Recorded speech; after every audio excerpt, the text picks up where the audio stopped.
And for those of you listening on the pod, I hope you enjoyed that little pause while I had to pull up the Huskies line. So let's talk college football. I think we just jump into the UW game. UW just had a bye. No, you don't want to do it? We can't look ahead before talking about what actually happened this week. We're starting with Washington State. Fine. We're starting with Hawaii. Fine. I can't believe this. That's the most UW thing I've ever heard in my life. I'm excited. This is why Washington State fans don't like UW fans. I'm excited to talk about this Indiana game. It's college game day, man. It's going to be great, but it's going to have to wait. We're starting with Washington State's impressive 42-10 win against the Hawaii Rainbow Warriors, still the greatest mascot in college sports. 42-10 game.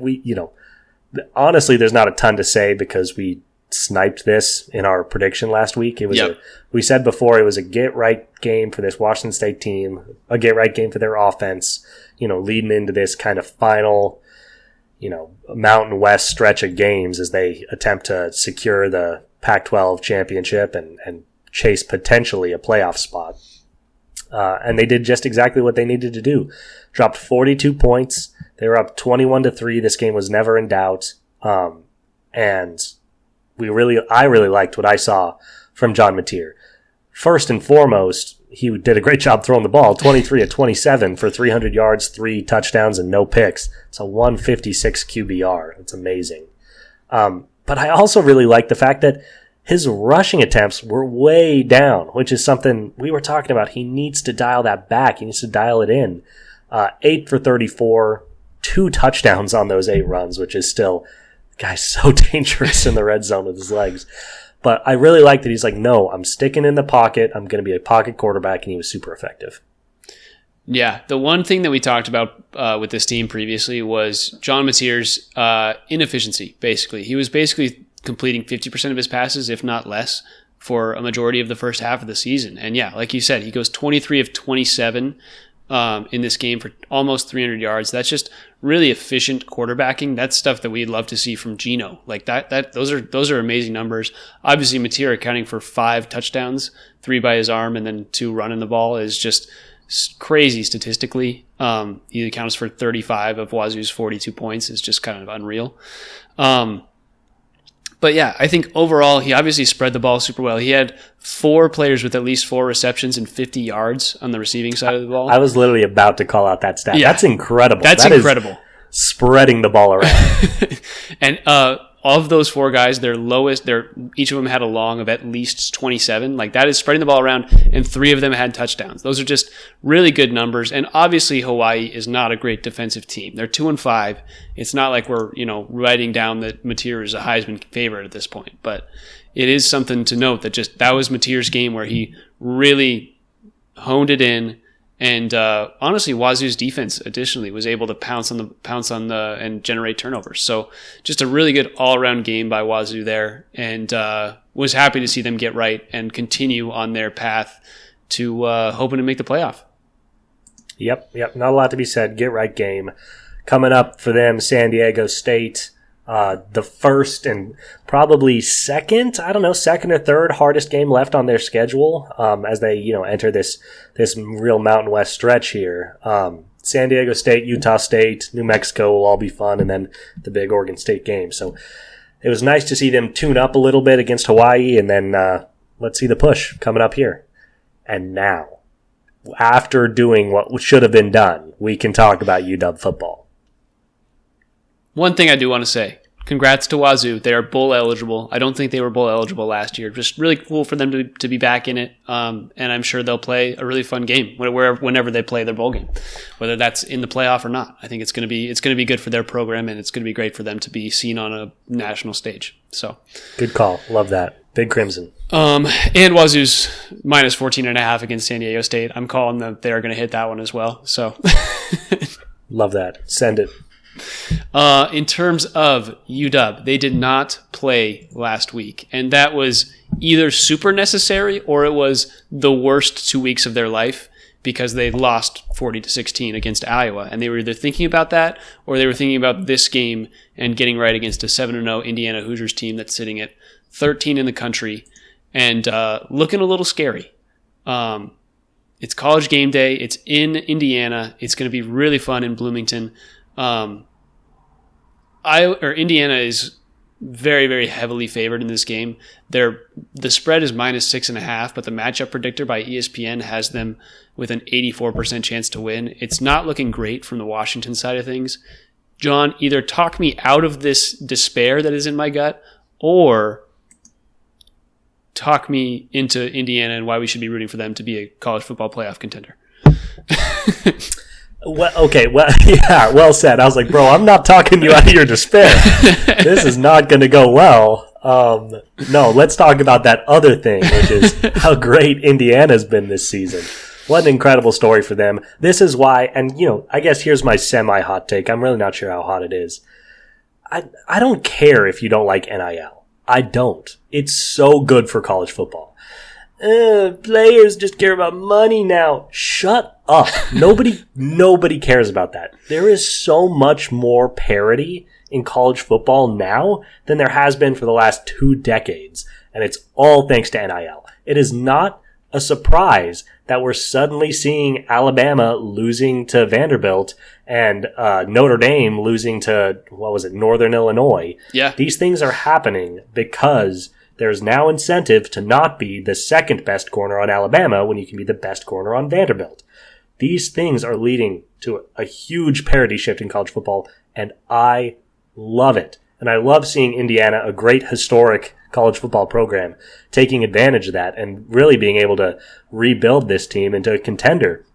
This Indiana offense is absolutely electric. It's worth noting they haven't really played anybody yet. Probably Nebraska was the best team they played. But Nebraska was, what were they? 5-1 coming in?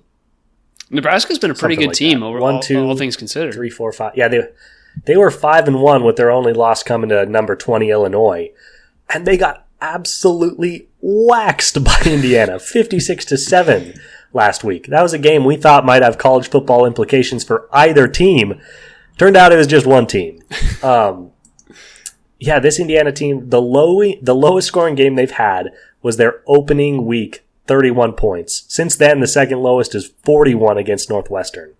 This offense is borderline unstoppable.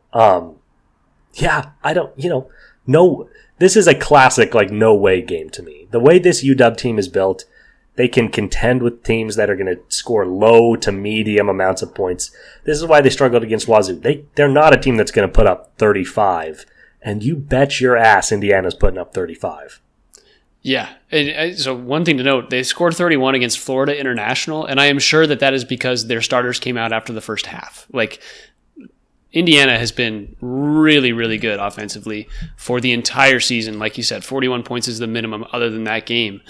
UW is not built to deal with this. I think this is a game that UW, luckily, they've had a week to prepare and potentially be in a position to where they can score, have schemed at least 2 drives to where they feel 95% certain that they're going to score touchdowns.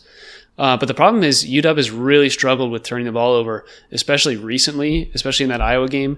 This is going to be a little bit different because it's not full on running the ball from a team that doesn't really have a quarterback.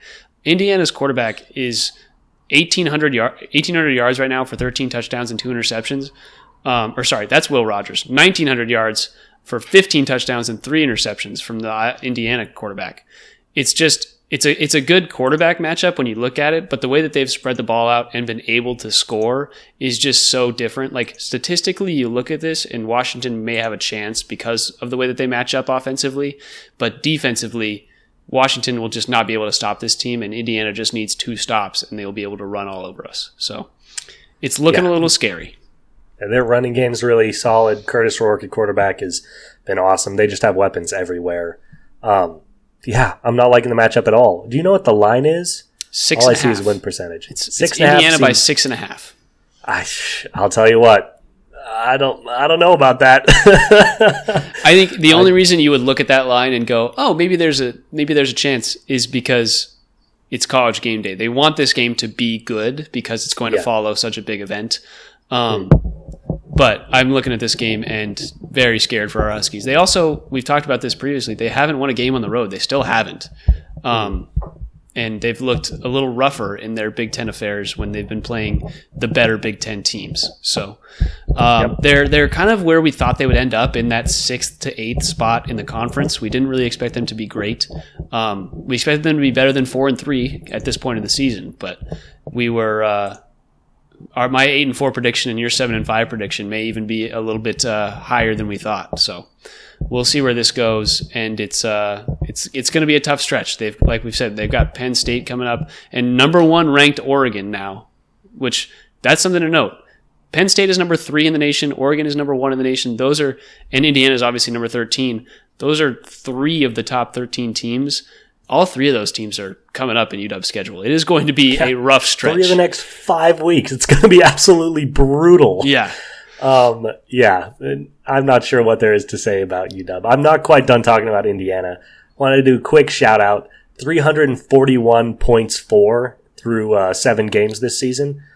Oregon, who's number 2 in the Big Ten by conference standings, has 242 points for. This Indiana team has 100 more points scored than Oregon. Their offense is something different.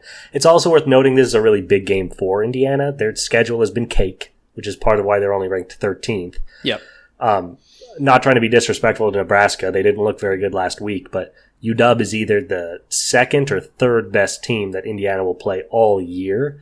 Really, they're waiting for that big Ohio State game in week 100%. 13. But up until week 13, there's a chance that UW will be the best team they play all year. So I expect them to come out ready, motivated. They're probably pissed off that they're 7-0 and only ranked 13th in the country. I just want no part of it. Yeah, it's going to be a tough one. This, actually, talking about rankings, that reminds me. Do you think Wazoo is ranked after this week? Do you think they should have been ranked? Or I guess, I don't know. I haven't looked at the top 25 this week. Are they ranked? They're not ranked. They are not ranked. And honestly, I don't think they'll be ranked next week either. There's still so much, so many Big Ten teams, Big 12 teams, SEC teams that are ranked. And we need a little division-on-division crime to knock some of those guys out of it. Yeah. Number 25 in the country right now is Vanderbilt at 5-2. Obviously, they have a huge win, yeah. Yeah, a way, way better win than Wazoo could possibly have this season. And then, 23 and 24 are undefeated Army and Navy.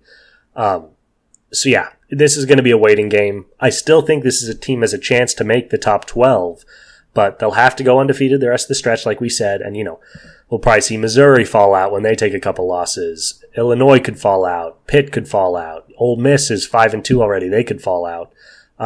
These are things that they need to happen to have any sort of chance. Yeah, for sure.